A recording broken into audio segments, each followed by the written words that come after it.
Okey, hai murid-murid. Saya harap murid-murid bersedia dalam pelajaran kita pada kali ini. Saya harapkan murid-murid semua dalam keadaan sihat dan ceria dan murid-murid sudah bersedia.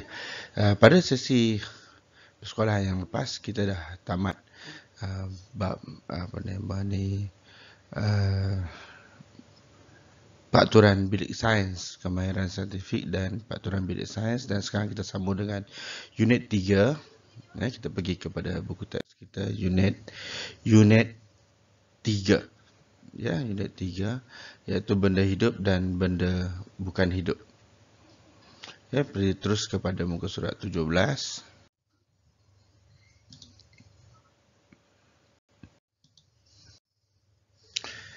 Baik, di sini di bawah tajuk benda hidup dan bukan hidup tadi cikgu ada bagi video dari YouTube itu berkaitan, sebab tadi cikgu tak boleh nak record. Ada masalah dengan komputer cikgu. Jadi sekarang kita lihat pada buku teks. Dia dibagi contoh ini robot. Apa perbezaan di antara kita dengan robot? Tentu sekali murid tahu banyak perbezaan antara kita dan robot. Robot tak makan, manusia makan. Manusia bernafas, robot tidak bernafas. Robot tak minum, tetapi manusia minum. Itu perbezaan.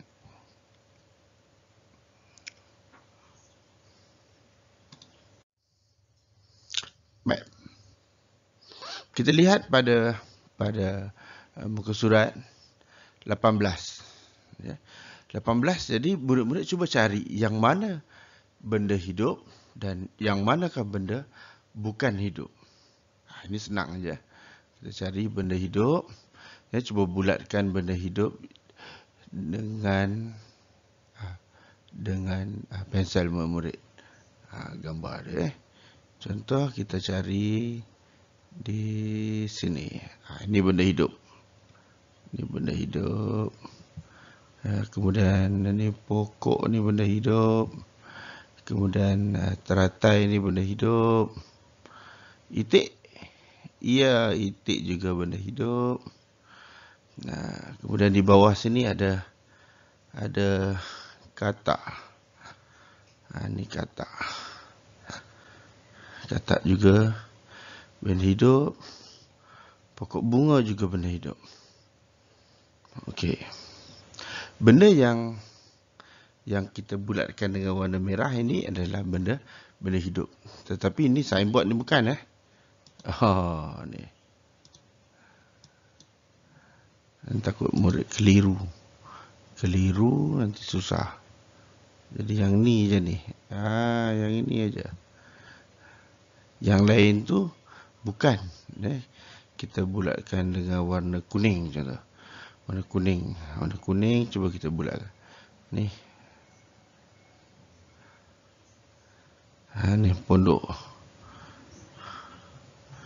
Pondok ni bukan. Signboard ni pun bukan. Kemudian batu ni bukan.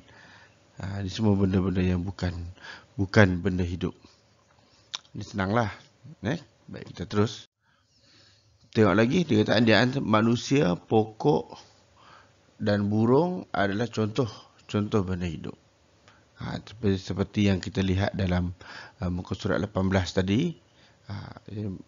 Tumbuhan, manusia, haiwan, itu adalah semua kategori benda hidup. Tetapi satu lagi, anak patung, kereta, batu, ini adalah contoh-contoh benda bukan hidup. Ini dia contoh sini ni. Ini anak patung. Okey. Kemudian ada tong sampah di sini. Mana ni? Ni. Ni. Tong sampah ni bukan. Bangku ni juga bukan benda hidup. Ni bola ni pun bukan. Kereta ni pun bukan benda hidup. Mana? Ni. Okey. Ini contoh. Jadi kalau kita cari yang lain, ada satu lagi kita tertinggal ke atas ni. Nih, kapal terbang. Kapal terbang. Dulu dalam pelajaran yang lepas, dalam kemahiran berkomunikasi, kita dah belajar bercerita tentang kapal terbang. Apa ciri-ciri dia? Kapal terbang mempunyai 2 sayap. Kita dah buat dulu dalam pelajaran yang lepas kan. Baik. Okey. Kita sambung pada ciri-ciri benda hidup. Ciri-ciri benda hidup. Yang pertama tadi, memerlukan air dan makanan. Maksudnya benda hidup dia perlu makan dan dia perlu minum. Sebab tu tadi kita tengok robot bukan benda hidup. Sebab robot dia tak makan dan dia juga tidak minum. Robot bukan benda hidup. Jadi kalau benda hidup ni dia memerlukan air dan dia memerlukan makanan. Jadi contoh gambar yang ditunjuk di belakang ini, gambar zirafah, kemudian tumbuhan, manusia, haiwan yang semua perlukan air untuk hidup, perlukan makanan untuk hidup. Baik, ciri yang kedua adalah bernafas. Manusia bernafas, haiwan bernafas dan tumbuhan juga bernafas. Semua benda hidup bernafas. Robot tidak bernafas, kereta tidak bernafas, TV tidak bernafas. Itu semua benda-benda yang bukan. Bola tidak bernafas. Yang ini murid-murid boleh lihat dan kenal perbezaan dia.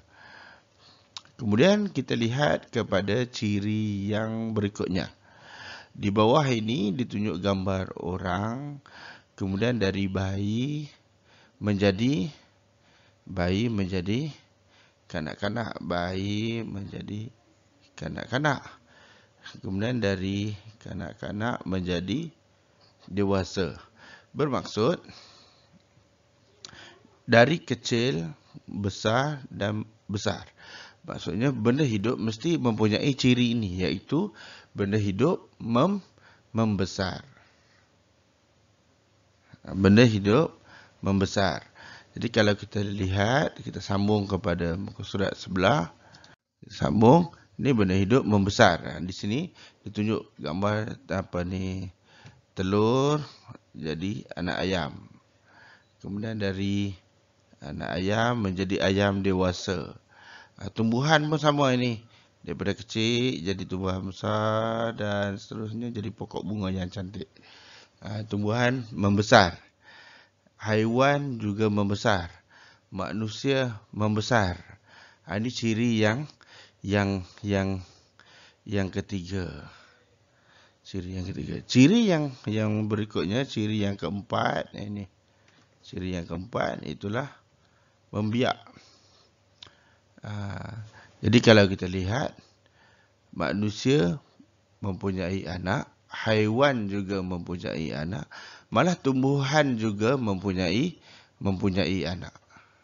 Ini dia, ditunjuk dah ni. Ini anak arnab, ini anak manusia, ini anak pokok. Cara pembiakan tu masing-masing lah. Ini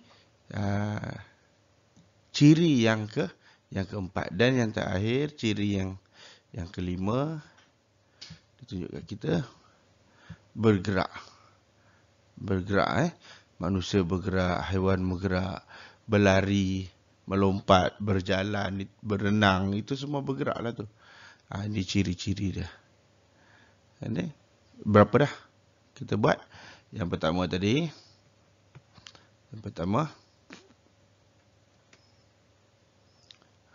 makan dan minum. Kemudian nombor 2, bernafas. Betul? Nombor 3, membesar.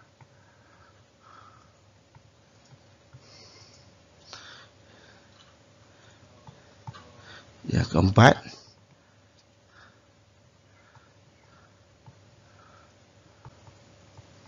membiak. Dan yang kelimanya, bergerak. Ini ciri yang kita pelajari.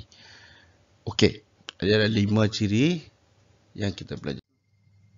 Okey, murid-murid buat latihan ciri benda hidup. Ciri benda hidup. Buat latihan ni, kita tengok, pilih yang sesuai. Ni orang ni buat apa ni? Orang ni buat apa? Kalau kita nampak jawapannya, ambil, tulis di sini. Begitu. Ni orang ni buat apa? Bergerak. Bergerak. Ambil ni, salin, tulis di sini jawapan dia. Kemudian tumbuhan ini. Tadi kita belajar daripada kecil pergi ke besar, membesar. Jadi ada tak membesar? Cari membesar. Maka kita tulis di sini membesar. Gitu. Lagi dua ni kita mau cakap jawapan dia. Jadi jangan lupa tuliskan juga di sini ni tarikh dan juga hari dan tarikh. Itu je. Okey. Selamat mencuba.